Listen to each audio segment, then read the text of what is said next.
दोस्तों, क्या आप जानते हैं कि पतंजलि के प्रोडक्ट में भी मांस मिलाया जा रहा है? जी हाँ दोस्तों, मैं हवा में बात नहीं कर रहा हूँ, बिल्कुल सच है ये। पूरे सबूत के साथ आपको आज की इस वीडियो में ये देखने को मिलेगा। दोस्तों, आपने पतंजलि के दिव्य दंत मंजन के बारे में तो सुना ही होगा और शायद उसे यूज भी किया होगा आपने, ये मानकर कि वो पूरी तरह से स्वदेशी और शुद्ध शाकाहारी होता है, पर आप गलत हैं। दिव्य दंत मंजन में मांस मिलाया जाता है। आप खुद इंग्रेडिएंट चेक कर सकते हैं, ये देखिए, इसमें साफ साफ लिखा है बबूल, नीम, तुंबरू, पुदीना, माजूफल, सेंधा नमक, पिपली छोटी, काला नमक, अकरकारा, लौंग, काली मिर्ची, हल्दी और उसके बाद लिखा है समुद्र फैन। ये क्या होता है? इसे कटल फिश भी कहा जाता है दोस्तों, जो कि समुद्र में पाई जाने वाली एक मछली होती है। दोस्तों, इल्जाम मैं नहीं लगा रहा हूँ, एक वकील है, महिला वकील, जिनका नाम है साशा जैन। उन्होंने बालकृष्ण और रामदेव की आयुर्वेदिक कंपनी दिव्य फार्मेसी पतंजलि को एक कानूनी नोटिस भेजा, जिसमें उन्होंने कहा है कि उनके दिव्य दंत मंजन नाम के टूथपेस्ट में जानवरों के अवशेष मिलाए जाते हैं। ये रहा साशा जैन द्वारा भेजा गया legal notice.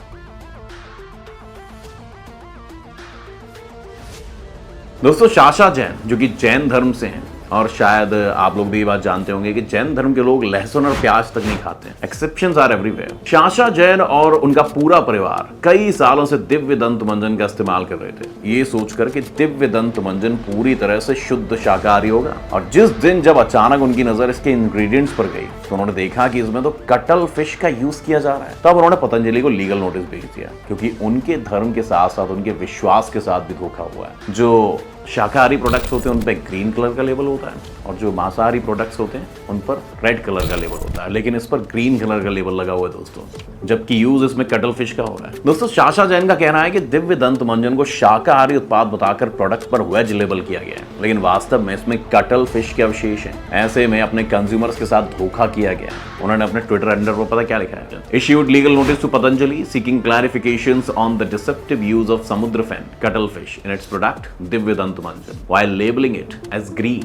This infringes upon consumer rights and is deeply offensive to our community and other vegetarian community. Patanjali को कानूनी नोटिस जारी करते हुए दिव्य दंत मंजन में समुद्री फेन यानी कटल फिश के भ्रामक उपयोग पर उनसे स्पष्टीकरण मांगा गया है। जब ये पूरी तरह से शाकाहारी नहीं है तो हरा लेबल क्यों लगाया गया है? ये उपभोक्ता अधिकारों का उल्लंघन करता है। ये हमारे समुदाय और अन्य शाकाहारी समुदायों के लिए बहुत अपमानजनक है। पर दोस्तों, दरअसल ये कोई आश्चर्य की बात नहीं है, ये पहली बार नहीं हो रहा है। जड़ी बूटियों के उत्पादों पर गलत लेबल लगाना एक फेमस टेक्निक है, जिससे आयुर्वेद के नाम पर व्यापारी लोगों को मूर्ख बनाते हैं। वो कहते हैं कि प्राकृतिक, सुरक्षित, विशुद्ध, हर्बल और पशु मुक्त है, और लोग पूरी तरह से इनका सामान खरीद लेते हैं। अब अगर इन सबसे बचना है तो हमें जागरूक होना होगा। किसी भी प्रोडक्ट का ऐड देखकर उस पर आंख मूंद पर विश्वास नहीं करना है हमें। ऐसे एड्स हमारी भावनाओं के साथ खेलते हैं। अक्सर आपने ऐसे कुछ एड्स सुने होंगे, माँ का सुझाया नंबर 1 ब्रांड, माँ के हाथ का बना, हम कागज नहीं नियत देखते हैं, वगैरह वगैरह। इस तरह की लाइनें सुनकर इन लाइनों को हम बिल्कुल सच मान बैठ। इस समय ऊपर उठना होगा। जरा आप ही सोचिए कि कोई नया ब्रांड मार्केट में आ जाता है और ऐड हमें ऐसे बनाया जाता है कि माँ का सुझाया नंबर 1 ब्रांड। माँ को इस ब्रांड का पता तक नहीं होता। वहीं दूसरी लाइन, माँ का हाथ का बना खाना। करोड़ों लोगों के लिए कौन सी माँ प्रोडक्ट बनाती होगी दोस्तों, जबकि ये सब तो आदमी बनाते हैं फैक्ट्रीज में।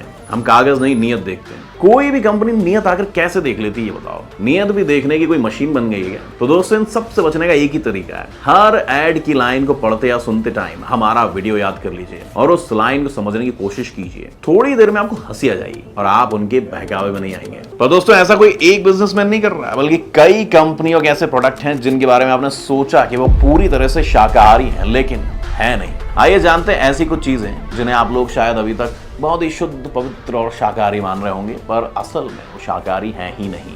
मयूर चंद्रिका भस्म। दोस्तों, मयूर चंद्रिका भस्म नाम से आपको शाकाहारी लग रही होगी, पर असल में ये मोर पंख के चूर्ण को गाय के घी में मिलाकर बनाई जाती है। कोम्बचडी गुलिका। दोस्तों, कोम्बचडी गुलिका गेंडे, हिरण, बकरी, भैंस और गाय सहित 5 जानवरों के सींगों के पाउडर से बनाई जाती है। गोरोचनम, ये मवेशियों की पित्त और पित्त की पथरी के चूर्ण से बनाया जाता है। हस्ती भस्म, बाल झड़ने की समस्या को रोकने के लिए हाथियों के दांत के चूर्ण से इसे बनाया जाता है। नाम ही इसका हस्ती भस्म।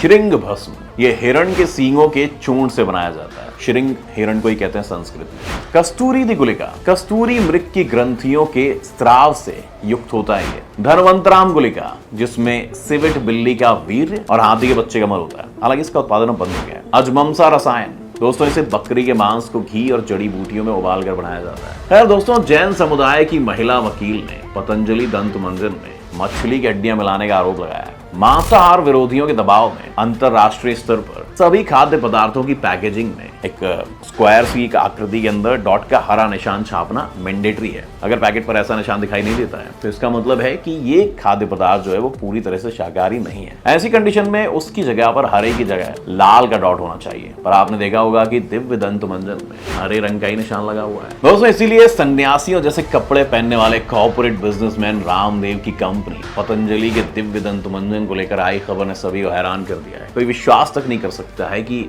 बाबा रामदेव के प्रोडक्ट में मांस मिला हो सकता है। और दोस्तों आपने वो कहावत तो सुनी होगी, धंधा है पर धंधा है। दोस्तों पतंजलि को उसके दंत चिकित्सा उत्पादकों में से एक दिव्य दंत मंजन में मछली की हड्डियों का इस्तेमाल करने को लेकर वकील शाशा जैन बुरी तरह से बौखलाई हुई है। उन्होंने अपने इस नोटिस में पतंजलि में इस बात का स्पष्टीकरण मांगा है कि कंपनी हरे रंग या शाकाहारी का लेबल लगे उत्पाद में समुद्री फेन यानी कटल फिश जैसे मांसाहार घटक का उपयोग क्यों कर रही है। शाशा जैन ने उस नोटिस और अपनी बात को प्रमाणित करने वाले सभी दस्तावेज ट्विटर पर शेयर किए। पतंजलि के इस प्रोडक्ट में सामग्री की सूची में समुद्री फेन सेपिया ऑफिसिनालिस शामिल है, जिसे आमतौर पर कटल फिश के रूप में जाना जाता है।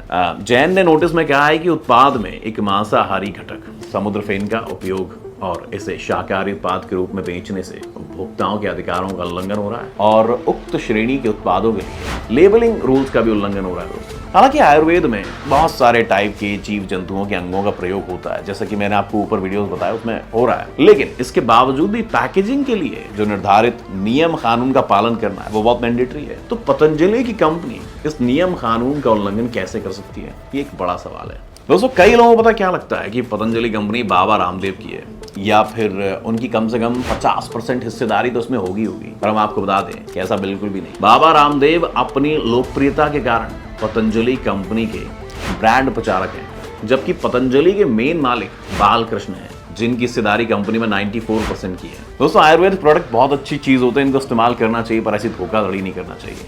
अब दोस्तों पतंजलि के बारे में थोड़ा खुल के बात कर लेते हैं। सन 2006 में पतंजलि आयुर्वेद की स्थापना हुई और अभी हाल ही में पतंजलि आयुर्वेदिक औषधियों और बहुत सारे ईटेबल प्रोडक्ट्स का प्रोडक्शन करती है। इंडिया के साथ साथ फॉरेन में भी इसकी इकाइयां बनाने का प्लान चल रहा है। नेपाल में तो इसके लिए काम भी स्टार्ट हो चुका है। पतंजलि आयुर्वेद लिमिटेड पूरी तरह से स्वदेशी यानी भारतीय कंपनी है। पतंजलि की वस्तुएं जड़ी बूटी और प्राकृतिक चीजों से बनती हैं। भारतीय बाजार में आज पतंजलि आयुर्वेद की पकड़ बहुत मजबूत है, जो कि बाजार में मौजूद बहुत सारी विदेशी कंपनियों को कड़ी टक्कर दे रही है। पतंजलि आयुर्वेद का सालाना जो टर्नओवर है वो 2,500 करोड़ के आसपास का है। शायद ही ऐसा कुछ हो जो पतंजलि आयुर्वेद लिमिटेड ना बनाती हो। खाद्य सामग्री से लेकर पतंजलि के सौंदर्य उत्पाद और औषधियां तक बाजार में उपलब्ध है। दोस्तों हिमालय पतंजलि से बहुत पुरानी कंपनी, उस पर वीडियो कभी और बनाएंगे, उसके बारे में कभी और बात करेंगे। लेकिन पतंजलि आयुर्वेद ने सबसे पहले जो काम स्टार्ट किया था वो औषधियों के निर्माण की शुरुआत की थी।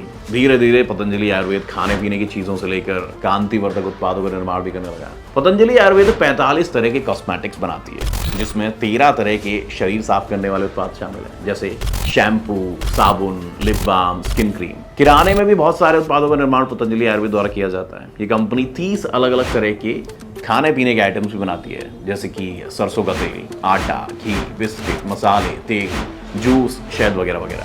दूसरी कंपनी के कंपैरिजन में पतंजलि आयुर्वेद के उत्पाद सस्ते हैं, पर क्या ये बात पूरी तरह सच है? हमें कमेंट करके जरूर बताएं अगर आप कंज्यूमर हैं। दोस्तों एफएमसीजी कंपनीज को कड़ी चुनौती देने के लिए पतंजलि आयुर्वेद टीवी पर, सोशल मीडिया पर, अखबारों और मैगजीन्स में हर जगह अपने विज्ञापन करती है, जिसमें सिर्फ बाबा रामदेव का चेहरा ही दिखाया जाता है। अगर बाबा रामदेव की जगह किसी फिल्म स्टार का चेहरा दिखाया जाने लगे तो ये कंपनी डाउन पड़ जाएगी, क्योंकि कंपनी फेस है स्वदेशी के लिए, शुद्धता के लिए, गैर मिलावटी सामानों के लिए, शाकाहारी के लिए, जिसके लिए सिर्फ रामदेव बाबा का चेहरा ही फिट बैठता है, या यूं कहें कि अब फिट बैठ ही चुका है। खैर ये तो थी पतंजलि के बारे में कुछ बातें।